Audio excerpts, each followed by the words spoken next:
Hello and welcome to the Healthy School Food Summit, brought to you by the Coalition for Healthy School Food and PlantPure. I'm your host, Ron Gandiza, along with my co-host, Amy Hamlin. Hello there. So in this session, we are honored to have with us Brooklyn Borough President Eric L. Adams. For the past 3 decades, Borough President Adams has served the residents of the city of his birth as a police officer, state senator, and coalition builder. In November of 2013, he was elected to represent all of Brooklyn as borough president.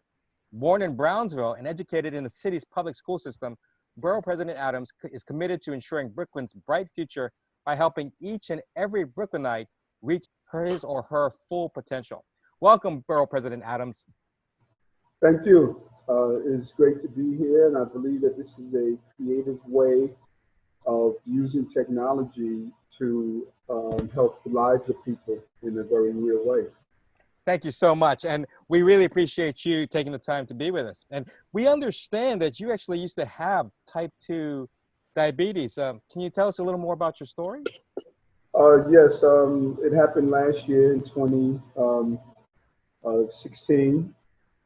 I was feeling some discomfort while I was in Dubai. I was feeling some discomfort in my stomach. And then sometime later, I took a trip to Israel, and the discomfort persisted. And I actually thought it was colon cancer because a good friend of mine had died to colon cancer, and I thought the symptoms were so much the same. And so when I got back, I took a colonoscopy and an endoscopy, and when I came under sedation, the doctor stated that Eric, your colon is fine, your stomach has a small ulcer, which is important.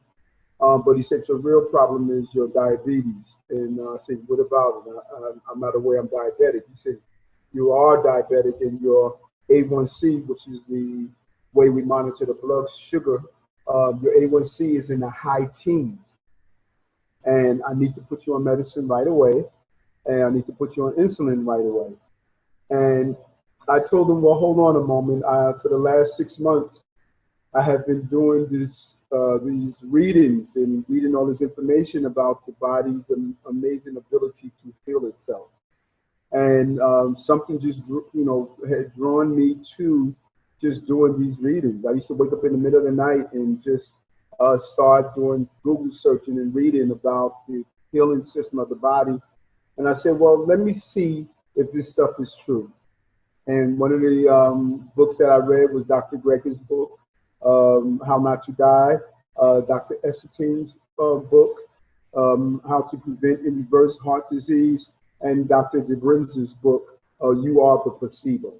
And it was from those readings I saw a common thread and a common denominator that it is possible to heal one's body, and I started the journey of healing. And Dr. Greger is actually part of the summit as well. So amazing person. I really believe Dr. Greger should be put in for a Nobel Peace Prize. Sometimes we don't think about it, but the number of lives that he has saved and will save as people begin to understand how empowering it is not to be imprisoned with a prescription, but empowered with people. You know, I think there are a lot of people that would agree with you. And we had a vote. A lot of people would agree with you in nominating Dr. Greger. And I'm curious, in Brooklyn, what's the impact of diabetes there? If Brooklyn was an independent city, it would be the 3rd largest city in America. We have 2.6 million people. 47% of Brooklynites speak a language other than English at home. There are many different cultures. The only thing that we all share is the problem with diabetes. In the Flatbush area of Brooklyn, a very popular location, it was where the Brooklyn Dodgers came from. When they were here in the borough, they have their own diabetes called Flatbush diabetes. It's a serious problem. It's a major issue, and it's at an epidemic level where it is extremely impactful on the everyday and the quality of life of Brooklynites. Now, since you've read Dr. Greger's book, How Not to Die, and I'm a big fan of that as well. I actually take the audio version of it, take it and put it in my car while I'm driving, just so I can absorb it all the time. Now, what's the impact been for you personally in terms of your health? Well, it really changed my life. In April of 2014, I was having major issues with PSA levels. They were high. My dad died in 2014 from prostate cancer. I was having high blood pressure issues. I was having cholesterol issues, high cholesterol levels. I was having high levels of just all the ailments. Physically, I looked fine, and that's what happened to so many people like me. Physically, I looked great. I was always what one would consider to be in shape, very muscular built, and it looked as though, hey, this is a healthy guy. But although I was taking a lot of external selfies, I did not take an internal selfie, which truly revealed my body was breaking down. And so after reading his book, and Dr. Esselstyn, who's another amazing, doctor. I went to see Dr. Esselstyn in Ohio at the Cleveland Clinic, and when I was there was a couple of patients that was going through major heart issues, and when they found out I was diabetic, they almost laughed. They said, "That's all?" They said, "Listen, if you change your diet, you're going to get rid of diabetes in no time." And sure enough, after 3 months of following Dr. Esselstyn and Dr. Greger's books, I was able to reverse my diabetes. It went down to a 5.7 in 3 months. And now my last test, I'm down to a 5.1. In just 3 months, eating this way, eating more fruits and vegetables and legumes and grains, whole grains. Right, and which is really amazing. I'm a big believer that in order to learn, we first have to unlearn. And it was amazing just how much I had to unlearn about food and stop eating food-like items and start eating real food. And once I made that transition and was able to wean off of the sugar, the salt, and many of the other things that are addictive, just as addictive as any type of drugs. They are drugs and they draw us in. I found this wonderful experience with food. I stopped eating the same things every day, and now the creative, desire of foods and mixing and matching. I was never a cook before.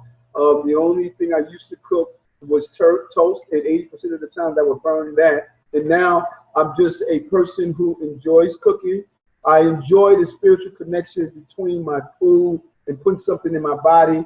After eating breakfast of a stack of pancakes and waffles and eggs, there's a guilt feeling that comes in you. Now, after I eat, there's an empowering feeling that I just did something great for my heart, for my kidneys, for my prostate. All those numbers reverse. My prostate numbers dropped down to a 1.1. My cholesterol is at a record low, extremely impressive. My blood levels is low. My sugar, as I stated, is low. All of those numbers, the ulcer that I had that started this journey, the doctors can't find it anymore. A complete reversal of health and feeling great. So walk us through, what's a typical day for you? Since you said you didn't normally cook before. So what do you do for breakfast and our lunch and dinner? It was an amazing journey. It didn't start that all of a sudden I knew how to prepare the dishes. I knew everyone looks when you say that, I don't like to believe the term that I'm a vegan. I'm a plant-based eater, and it really encompasses all, because I find that even vegans are really not doing some of the things that are really helpful for them. The overconsumption of oil and, other fatty products. It's just, that did not work for me. I found that I hit a plateau when I was just practicing or following the things what a vegan does. But when I started to really go beyond that, my body responded and pushed it to the next level. So I start my day with a large bowl of oatmeal. It used to be that if I ate a quarter cup of oatmeal, it would send my sugar skyrocketing. Now I eat 2 cups of oatmeal every morning. And it does not impact my sugar at all. I eat a lot of fruit. I always, in every meal, I have a green salad of some sort. And it's about unlearning. A salad doesn't mean I have to sit down and have these predetermined things as a salad. It's more about, just mixing. Some days I would sit at my desk, just have a stack of lettuce there, and I'll nibble on it. Or I would just cut up some celery or some broccoli. And so I started my day with oatmeal, fruits, a small amount of nuts, and some type of greenery, as well as chia seeds, flax seeds, grounded flax seeds, and hemp seed. That is my breakfast every day. I do that religiously, and I love it. How do you tell people, people who might say, but I can't, so we talked about, the vegan versus the whole foods plant-based. Whole foods plant-based is vegan. There's no animal products, but it's more than that. It's an unprocessed, natural, no oil, no salt, no added sweeteners. When people say to you, I can't do that, I can't give up my fill in the blank, what do you say to them? And isn't how much better you feel worth it? But how do you tell that to people? And you know what? Your question is such a powerful question, because I was one of those people. If someone was to tell me that who I am today, I would have become, I would have said, you know what? It's not going to happen. I am not going to give up my salmon. I'm not going to give up my flounder. I'm not going to give up my occasional hamburger. And I wasn't a big meat eater, but it was enough. And you don't have to be a big meat eater to do damage to your body. But I would have said, listen, forget about it. It's not going to happen. But when I woke up in April and I could not see the alarm clock because sugar had gotten into my eyes and I was losing my vision and my fingers were tingling, the beginning of nerve damage, and I was constantly urinating all the time, and I was feeling tingling it up my legs and realizing that my body was breaking down, that hit me. I said, I want to see my grandsons and grandchildren when my son gets older and have a family. I want to walk my son down the aisle, not to lose my limbs. Diabetes is the #1 cause of limb amputation, one of the top causes of blindness, one of the top causes of heart disease. I said, you know what? You spent your entire life investing early financially. Now you need to invest in your body. And when I told my son I was diabetic, he said something to me that really impacted me. He says, Dad, I watched you as a child growing up put the best gas in your car so you didn't clog your fuel injectors. You didn't put the best food in your body so you didn't clog your veins. That touched me, and I understood it was time for a change. And it was either hold on to the bad eating habits or give an opportunity to turn it around, and I was willing to do so. That's fantastic. And, children are so incredibly intelligent, and it's just fantastic. So what do you say, this is a little extension to that question, what do you say to somebody who says, but it's my culture to eat a certain way, or it's too expensive? How do you answer that? Well, what I found in this journey in the last year and a few months is that people fall into 3 groups. You have group A, who they are like me. Give me the marching orders. We heard the wake-up call. We didn't hang up. We actually picked up the receiver and we listened to the information on the other end, and we're able to follow through with little or no oversight. And that may be because of my police background, that is paramilitary and a lot of discipline. Group 2 are the people who want to do better, just don't know how. They're inundated with so much information. It's hard to. They're around family members who eat a certain way, who do certain things, all around their community, the quick access to food. They're overwhelmed with raising their children, their families, their job. They need a good support system and to help them move to the group A place. So group B is really the group I have been focusing on a lot. Group C, they're gonna walk into their doctor's office with a Dunkin' Donut in their hand and a milkshake or a cafe latte, and they say, listen, just give me the prescription. I don't care, and I'm not really trying to change my way. This is where I always have been. I'm 80 years old, I'm 50 years old. My grandmother ate this. That is really not my focus. I will hope that something changes their mind before a catastrophic illness, because if you eat the American diet, you're going to get one of the American diseases. That's just the way it is, and I'm hoping they change before then. So those in the group B category, I know that one of the most important things they need is basic information. Dr. Greger's book has been great for that because they have a tendency, when they're able to read it in a very simple manner, they're able to say, okay, I'm going to make these adjustments in my life. And they start out with every meal having a salad or cutting out meat, 3 times a week. And eventually their taste buds see that there are other great ways to eat. So I try to show them, you don't have to do like me automatically. Make some minor adjustments and then move to the point where you see that this is not as hard and in fact is more enjoyable than the manner in which we are living. Now, has this impacted you? Because you're very passionate, because you felt the effects yourself. You know what it can do, and you know, of course, the problems even within Brooklyn. So has this affected your decisions even as the Brooklyn Borough President? First, it angered me, and I was in a lot of pain and a lot of anger.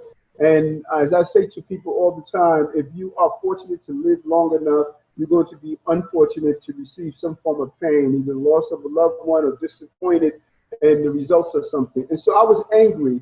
I was angry because as I started to read more and more, I understood that the greatest impediment to improving the lifestyles of Americans is our healthcare professionals. Our doctors are doing such a disservice every day and not giving people the right choices and information so they can make the right choices. So instead of getting angry and grumpy, I said, let me turn this pain into purpose. Let me use my life as a symbol that everyday people, there's nothing special about Eric. Eric is not some great scholar. I'm an ordinary person that happened to go through the civil service system and became a police officer, state senator, and a borough president. But I am a D student. I'm just an everyday student that understood that there's a way to change our lives. And so now that passion that you see is the right direction of the anger that I felt before. And I really want to empower families to know that you don't have to watch your dad and your mom go through dementia. You don't have to watch your children go through breast cancer and colon cancer and prostate cancer. You can empower yourself by changing your lifestyle and eating the right food. God has meant for us to be fruitful and multiply, not toxic and die. This is not God's will. Those of us who are Christians or Buddhists or any other spiritual belief, we are meant to prosper as human beings. And I try to show people that it is possible by just eating to live and not living just to eat anything at all. That is so important. How do you use your position as the Brooklyn Borough President to influence your constituents? What we do is, the borough is extremely, it's a growing borough. It's in transformation. There's so many things that are going on, and people look towards the borough president as a sharing of information. And when they read my story, number one, I use the office as a bully pulpit to share this information wherever I go. When I'm in churches, when I'm in synagogues or mosques, I talk about it. Today I spoke to a group of young people, and I talked about health and how it impacts them. My senior centers, I shared with them, because oftentimes people believe, well, if I have eaten this way for the 70 years, there's nothing I can do. No, the science, it says just the opposite. You can turn your life around just by changing your diet. And then I encourage using my capital dollars. I'm investing my capital dollars to do many greenhouses. We're doing a major greenhouse that's going to cost $13 million, where we're going to put it in one of our public housing developments where they don't have access to healthy food. We want to show the people how to grow the food, how to supply the food to the residents and to the stores in the community, and just start the culture from ground up. We're planting a seed that the community can nurture and grow and see. Not only are they going to enjoy the taste of their food, but they're going to have a healthier lifestyle. And we see a decrease in some of those food-related illnesses that are impacting our community. And we're moving into our schools, giving capital dollars so schools can build greenhouses and tech labs. and come up with ways of growing healthy food in our school system. We're having a debate here in New York on what type of pizza should be in our school system. And I say to everyone, it's not what type of pizza, it's no pizza. We need to find out if we're going to do a pizza, do a broccoli pizza where you have broccoli crust and use other natural products. And so it's my goal as the borough president of the largest borough in the city of New York to really set the tone by being a living example and changing some of the legislative practices to teach people to unlearn so they can learn how to live a healthy lifestyle. That's great. And, you know, we were so glad that you came over to one of the schools that the Coalition for Healthy School Food works with, PS 91. That was great that you came to visit there and inspire people. And how else would you like to see schools change in terms of what food is offered? What can schools do, and why is it important that schools change how they feed the kids? Well, I think that your entire coalition, is doing just a wonderful job. You know, school is more than just teaching children the ABCs. Children become the extension of learning in their household, particularly in a borough like Brooklyn, with 47% of the people speaking language other than English at home. When a child comes home, he's able to translate for his parents. He's able to talk about what he learned in school. He's able to tell his mother or father, no, we don't want McDonald's. We want to do something more healthy because we learned in school that if we eat better, we'll live better. He wants to become, or he or she wants to become part of the advocacy to talk about what food they want in their schools. We have a school in Queens in New York that went to a healthy lifestyle, a vegetarian menu, and they're seeing proven results in the behavior of children. Their academic scores are going up. And as Dr. Greger pointed out in his book, connected to mental health, behavior, ability to comprehend, all of this is connected to the food we eat, down to dementia, to Alzheimer's, it's all connected. And so my goal is to make sure that all of our children have access to good food. We can't have certain communities with economically challenged have junk food, and our more economically privileged communities have whole food. That's not acceptable. Healthy food should be accessible to all communities, and we're pushing and really organizing our young people to play a role. This is their civil rights, and they have a right to fight for healthy food. And I will add that the Coalition for Healthy School Food, which is the organization I work for, is in a formal partnership with the New York City Office of School Food, and we are the group that helped the vegetarian schools transition. There's 2 vegetarian schools so far, so PS 244 in Queens, Peck Slip in Manhattan, but we also have a list of other schools that are interested and ready to transition, and we hope that we can work together with you to get a lot of the schools in Brooklyn adopting the vegetarian menu, because it makes a big difference. It does, and I believe that we can. I think that we're onto something. I think parents are now more concerned about what their children are eating, and I think that our children are concerned about what they are consuming, and we're onto something we have to keep pushing. I think it's important that the adults recognize, and we teach the parents and the teachers and the administrators and the food service personnel.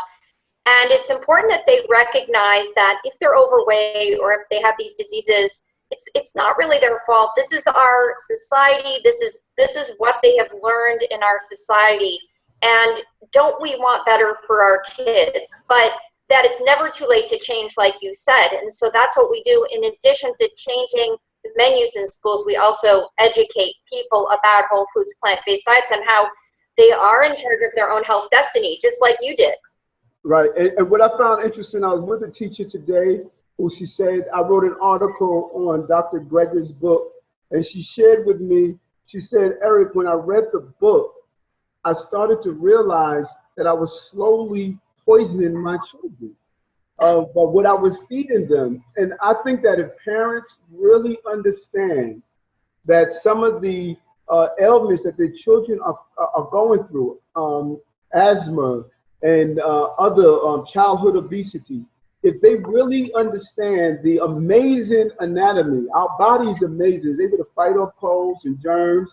But if we continue to slowly poison it, it has to show the result somewhere. And she said, when I read your book, it brought me to tears to know that each morning when I'm serving my child that bacon and all the oil and the eggs and the milk and the cheese, and I'm thinking that it was comfort food that made him feel better, but as a mother, I was being irresponsible. She said it was a life-changing experience for me, and I have been on a journey ever since reading that book of making sure I give my child what's best for him.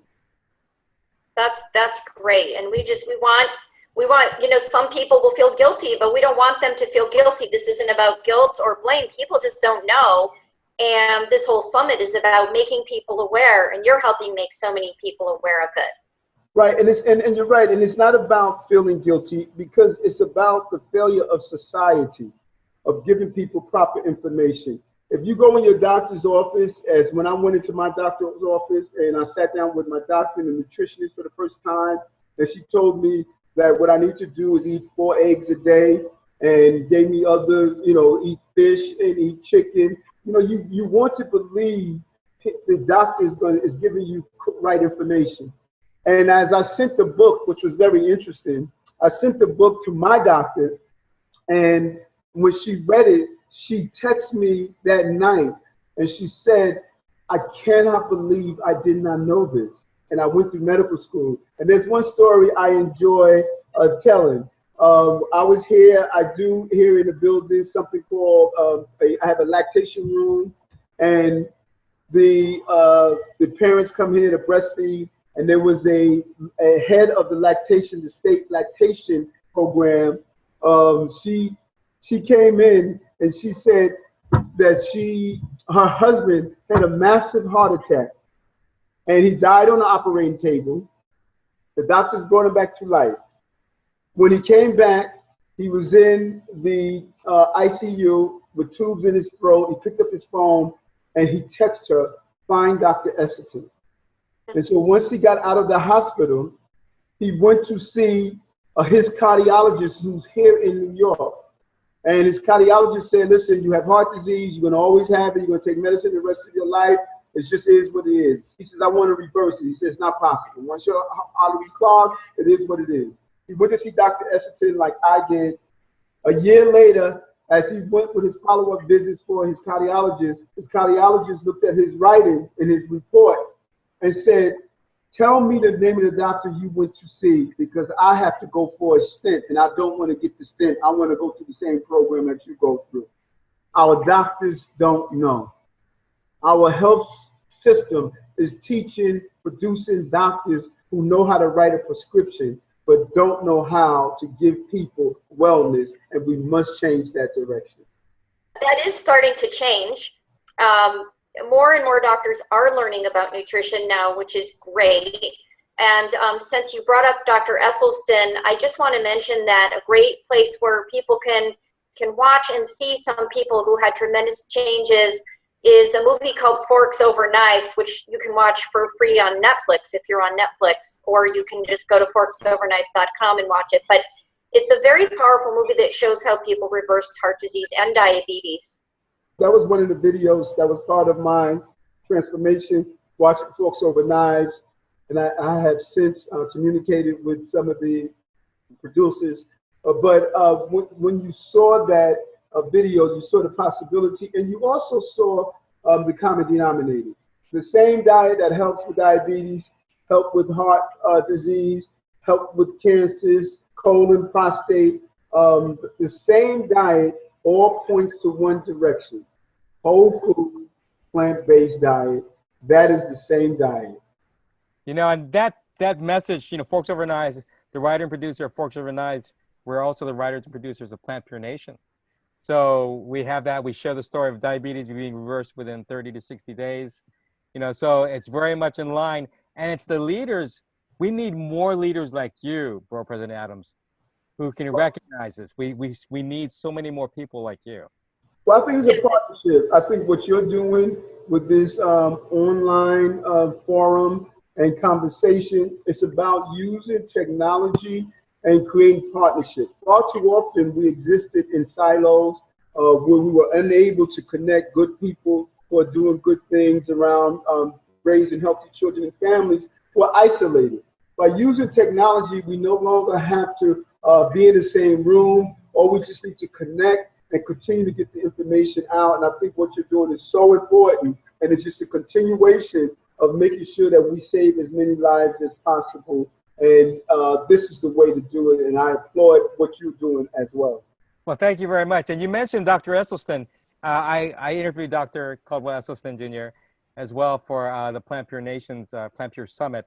But we did have Jane Esselstyn join us for this summit as well, because Jane works with schools. So Yes.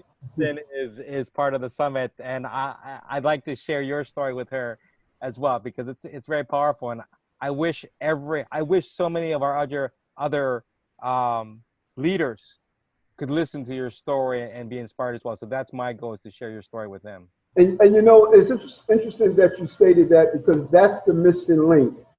I think that in this process, what I'm fighting for here, there are two very important missing links. Doctors can tell us how our body operates. Nutritionists can tell us different styles of food. Medicine needs and must have a behavioral scientist attached to the wellness program. Someone must be there to help people deal with why they eat things that are harmful to them. If you have early signs of problems with your lungs and you're still smoking a cigarette, or if you have sugar diabetes and you're still drinking 4 or 5 cans of Coca-Cola or other sugary products, so we need to dig into why are we doing that. And when we start to examine that people are going to comfort food and things that they believe are comforting them because of other issues in their lives, such as different family-related issues, then we can't really bring them to a point of wellness if we don't address some of those issues. And the behavioral scientists, those who can teach yoga and meditation and other ways that people can go inward and start to heal themselves. The second, another missing piece, those of us who are activists around this issue, I look at some of the boards who sit on the boards and making decisions, they're missing their elected officials. You could have a doctor, you could have a nutritionist, you could have a wellness instructor, but you need your elected officials to buy into this, because they make the laws. The lobbyists who lobbies our medical school to make sure our doctors are not taught wellness, but only taught to fill a prescription, they are just as bad as the gun lobbyists. And so I believe that we need to start reaching out to conscious thinking federal, city, and state elected officials and tell them, hey, you need to be on board with this, so they can start the process of changing some of the laws that are in the way of moving this conversation to the appropriate level.